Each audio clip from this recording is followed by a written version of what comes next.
this journey of being human is aligning yourself with the truth of reality, which effectively says in some playful way that the world is yours. You can have anything you desire, but you have to play the game. You have a desire to be stronger? Okay, it's yours. Well, what's the path to get there? You have to encounter your weakness.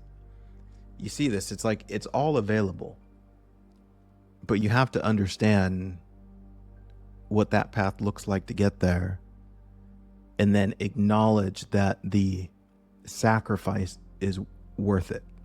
And that might be valuable to mention, that in whatever you desire to experience, there is going to be some flavor of sacrifice.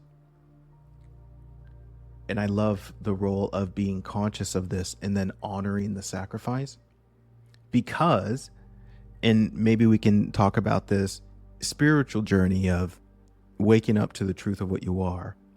The sacrifice is your ego. The sacrifice is clinging to the things you think you want on the surface for the deeper thing you want, let's say in your soul.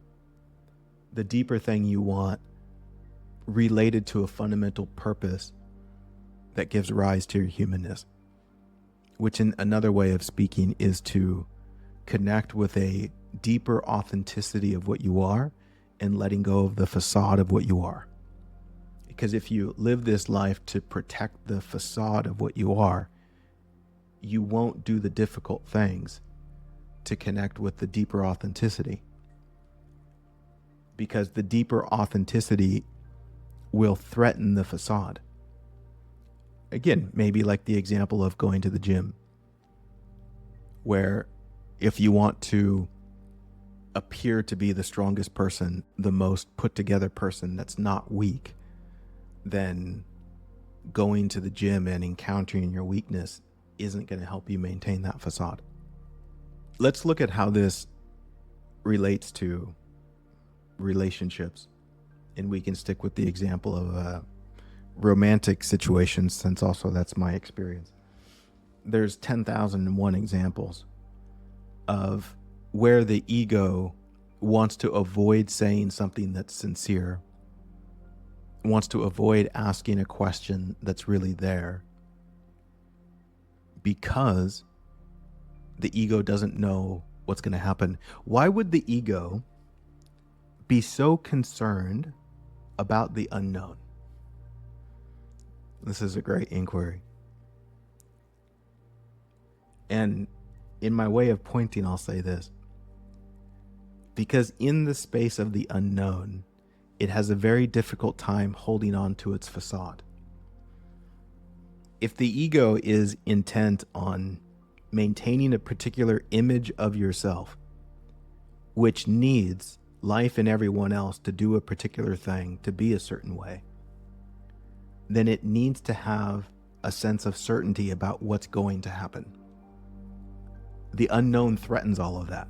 Like, I don't know if you're going to go here. I don't know if you're going to go there. I don't know if you're going to say this. I don't know if you're going to like me, right? You see all of this unknown. And so in order for the ego to maintain its imaginary existence, it needs to have control over everything. Which is like saying it needs the opposite of the unknown, which is really fascinating when you see the truth of things be in the unknown, right? You can see here how the ego is in a profound opposition to the truth of life, which is why it can make such a mess. This is so brilliantly beautiful. It really exposes how we are the centerpiece of our experience and the, let's call it, suffering that we create for ourselves as we're in opposition to what's true.